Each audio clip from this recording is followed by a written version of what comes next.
Hey man, welcome back to the channel. My name's Scrappy. Let's chop shop. I know what they did. I saw it. I helped them. If this gets out. So this next episode is not brought to you by anything right now. But what I can talk to you about today is probably one of the biggest things that was happening in my life at the time.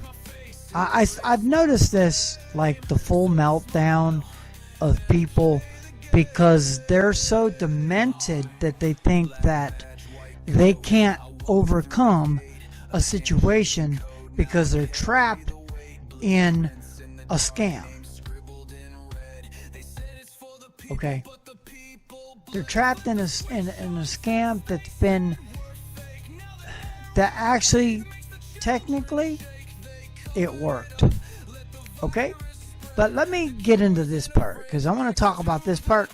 Let Geraldo tell you what's going on, and then we'll go into the next piece of the phase of what's going on with me, who I was, and where I started from. Because this is all the deploy of the video, and I'll go into my piece after. I'm not going to play much of Geraldo because I already know Geraldo will get down on it. This is not the Geraldo. Here's Geraldo. Such a pretty face. Intended to feed the growing number of poor people in our country. But sadly, the stamps are often used for illegal purposes. Everything from street-level drug dealing to the kind of high-cost fraud we just saw. This illicit trafficking in food stamps has been going on for years. Back in 1981, I did a major expose for 2020 on the extent of the fraud. But you've done this before. You've gotten stolen food stamps. And yeah. How many times? Many times. Many times. Many times. Alexander. Okay, so that sets the stage for what I'm about to show you. So that partake of what was going on with the scam. Okay, I'll go into everything else. I'm not going to play there because I can tell you myself. But listen to this is how I traveled.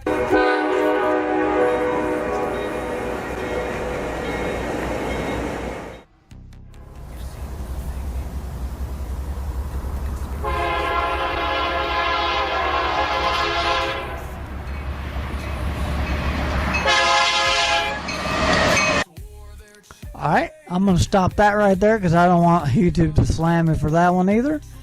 But that is how I travel. Now, I can't get out of this and maximize my screen because every time I do, I disappear. And all you do is get a blank screen. Okay. So what is the deal? Okay. So I got thrown out of my house at 19.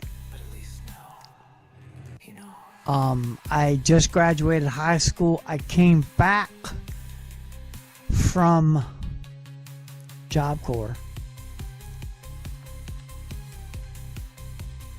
And I'll explain that in another episode called the Tale of Three Carnivals, but we're not going to get there right now. I want to talk about this because this is just like going crazy right now, and I thought that I would bring my little light to the subject because I'm an escaper of food stamps.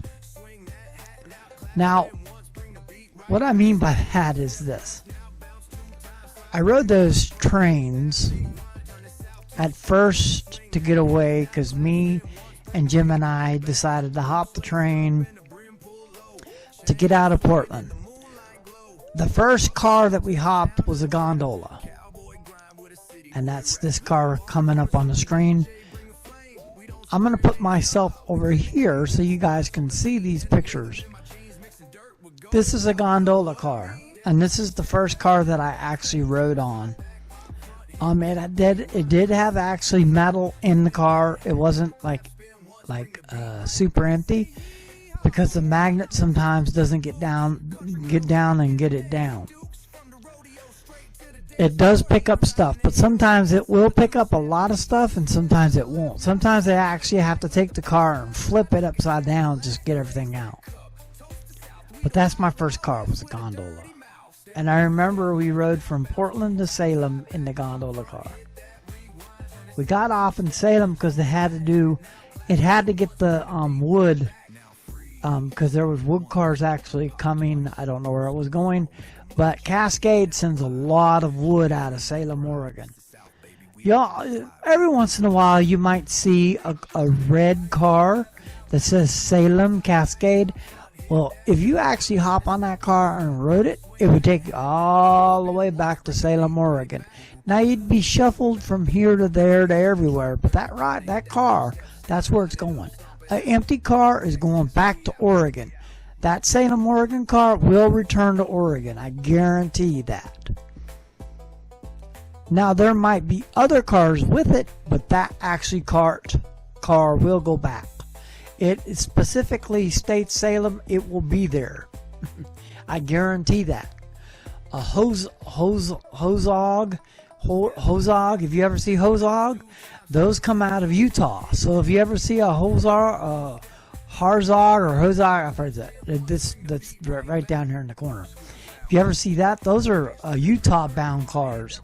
So if you ever see one of those, they're going from Utah. Now, a lot of them have tarps over them when they leave Utah because they got like this mud or something that they sell. I don't know exactly what they put in there. It could be, I don't know. I never seen the manifest sheet. Now, I can get into that whole thing if you want to know more about all that kind of stuff. On this channel, I will break down everything for you, so you're going to get a good idea of it. But so what happened to me was I ended up going to, I was headed to San Francisco. I made it. I got out of there the first time. I didn't stay there long. Well, actually, it's kind of crazy. Because the first time I got there, it was like, I don't know. I do want to say this. So I got there around the time that OJ did his famous run. Y'all know, running from the cops, going 20 miles an hour down the freeway in the Bronco. I wasn't there, but we were watching it on a 4-inch TV screen, those little baby TVs that one of the guys had that he would bring up there, and we would sit on the porch before we took a nap. Before he took a nap, basically before we took a nap and left. I only stayed down there for 2 weeks, and then I went up to Haight Street. Now, when I was down there, I got involved at home snot jails and food not bombs and everything else. So I was established down there, and then I went up to Haight Street, and that's where I met Scaby Ray. 3 days later, we were jumping trains to New Orleans for Halloween. That was my first experience of jumping trains. I noticed something, though, when I was hopping these trains. There was these guys on these trains, and they were running from one place to another, and I couldn't figure out what they were doing. And I mean, there was a lot of them, man. I mean, trust me, there was a lot of them. The missions were full of them. When you go to eat, you'd see these like hobos for days out of these places. Now they would go to places like the cities that actually have rail yards, but in Ogden, you didn't get them in Ogden. You would actually take the bus to go to downtown Salt Lake. So we would do these runs, and we were okay. Now listen, I did this once. I never, to be honest with you, I did it once, and I'll explain what happened to me. So I did it. I went to Salt Lake. I got stamps in Salt Lake. We stopped in Reno. I didn't get them because I had some still. I get to Roseville, California. I go to the office to apply. I kid you not what happened. I pulled out my ID and to give it to the worker, and my food stamp card for Utah fell on the floor. I picked it up real quick. I think they saw it. I don't know. But she gave me the card back after processing my account and said, okay, you can pick up your food stamps today at 2. Yo, I was so scared out of my britches. I never went to I was gone. I hopped the first train out of there. I did not stay. I left. And that was the last time that I did my run. That was the last time. I trust me. I did not go gallioping. Now, what I did, okay, I did get food stamps later, but I'll explain to you. So, how it worked at the time, if you lived in Oregon, okay, if you lived in Oregon and you had an Oregon ID, now, the food stamp situation then wasn't now. You can't do this now. People were getting busted left and right when it happened. So I had just got from Portland and I was hopping down to Willamette. I got to Willamette, I got off the train and I was walking up the street and here comes Packin' Pat with no backpack. And the first thing I thought was, what the hell is he doing? This man would not take his... Now, look. If you ever know what I'm talking about when I say this, 95% of Mexicans that rode trains... Now, I'm not being racist when I say this because they came from Mexico. Or who knows wherever they came from. But 95% of the Latinos, Mexicans, or whatever you want to call them, were hopping freight trains, didn't have gear. They would hop the train. Matter of fact, we had to help 2 guys in Wynot because they got off the train and they were frozen chosen. They are looking sad. They were so frozen.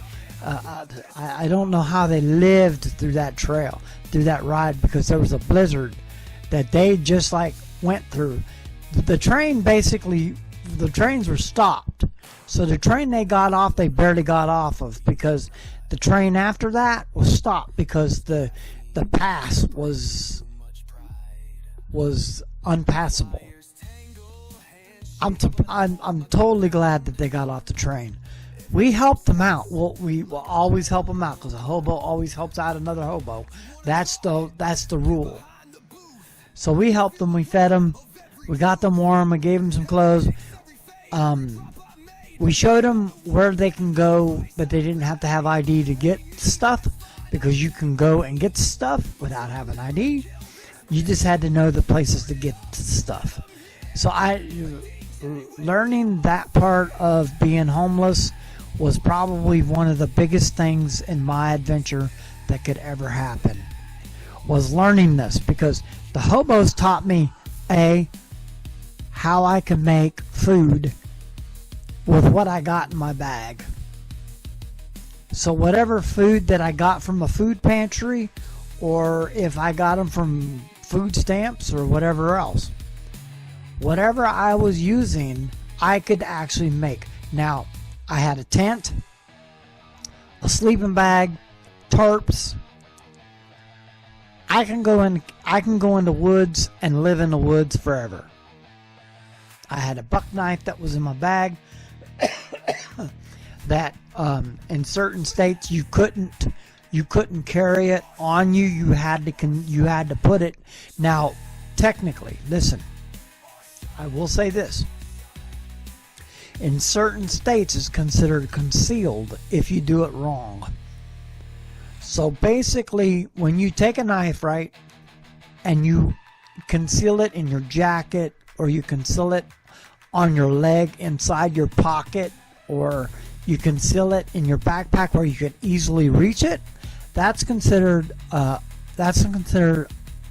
for you. You have to take the knife and you have to bury it all the way to the bottom of your clothing. And if you're going to carry a buck knife like that, in certain states, you have to have it. You have to have it. It has to be secured. In some states, you can carry a knife on you also, but you have to tie it to your leg. And Oregon was one of them. Oregon, Washington, Texas, and believe it or not, and Minnesota, and not Minnesota, Montana. California wasn't. You couldn't have that knife on you. It's considered a dangerous weapon.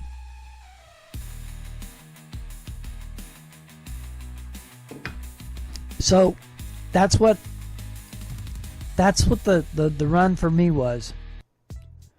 That Pack and Pat, when I talked to Pack and Pat, he told me, he said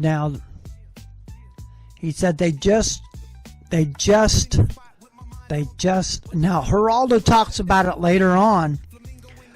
Actually in 91 is when they were, the 92 this aired? No, not 92 it aired. In 91 in Maryland, they were actually testing a program, EBT program, to actually go on a credit card. So Maryland was the first place to get the card, and they were testing it in Maryland. Minnesota and Texas were the first two states to introduce it to their states after Maryland approved the food stamp card. The reason I know is because Pat and 19 people, Pat said, yep, me and 19 people went down in the investigation. Yes. But the problem was I had those runs on the list. I was actually, I didn't do it then. But I had previously, like a long time ago, had made that decision that I was going to do it. But I never purchased or never went out and did that, because I started to realize that once Pat told me that, that's when me and Scaby Ray decided to go to New Orleans for the second time. So we hopped out. We were in California, and we had actually got to what the heck is that town? Okay, so it's east of San Bernardino, not San Bernardino, but further east than that. Was it? No, it's not Martinez. What was it? It's there. Anyways, so we saw this train coming through, and the train stopped.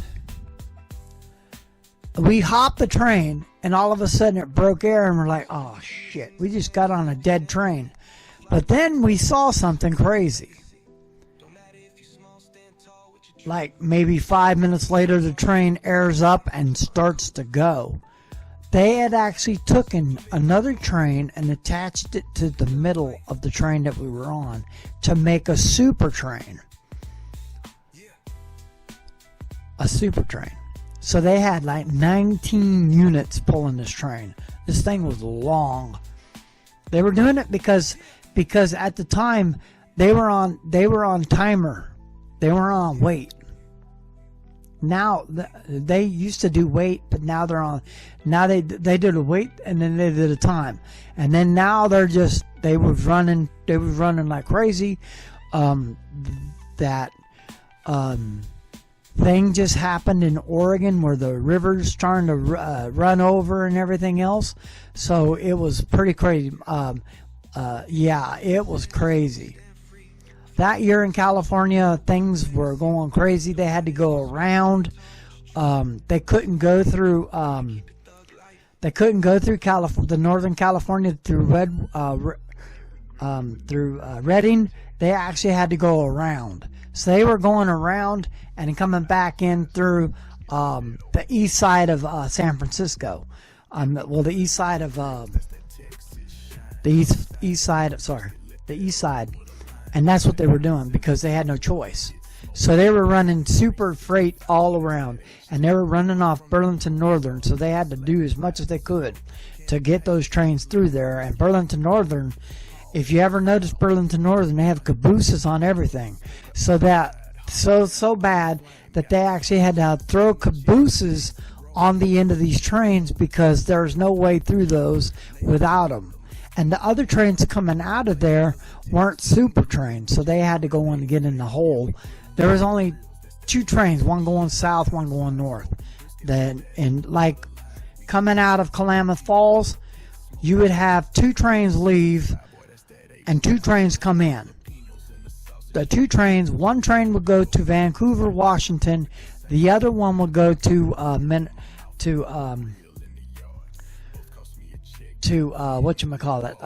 what the heck is that name? Walla Walla, over there in the Walla Walla area, over there in the Tri-City area. Yeah, the Tri-City area over there. Yeah, all those places. Walla Walla is part of the Tri-Cities. So over there in that little area, they got a freight yard, but the trains go one way and the trains go this way. So they're not sending freight to Vancouver and then sending it back over. They would have 2 directions because the trains coming out of there, one they're going to be probably going there or going to Spokane, Washington, and the other ones are going to Vancouver, and then going up to Seattle. And Seattle, that big old yard they got there in Seattle. So that's that train yard. But anyways, so I thought I'd bring that up because the food stamp fraud scam's been on a long time.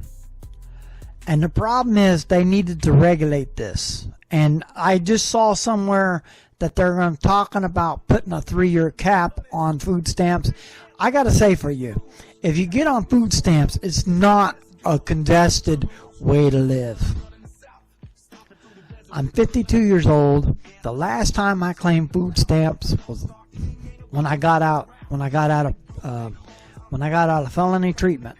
I got food stamps, and then I got them for 3 months. I got them 3 months till I get started, and then once I got paid real good, I stopped getting food stamps, and then 2008 hit. 2008 hit, and I had no choice. I had to feed my kids. So in 2008, when the whole housing crisis slammed, I got food stamps then. We didn't get food stamps after. Yeah, we didn't get them after. That was the last time that we got food stamps. Ever since then, we've been booming and everything's been going. But I wanted to bring this up because don't depend on food stamps. If you're dependent on food stamps, don't depend on them. The government can't do nothing for you. God can do more than... And I heard somebody say that God can't do nothing for anybody. But that's totally false and fake.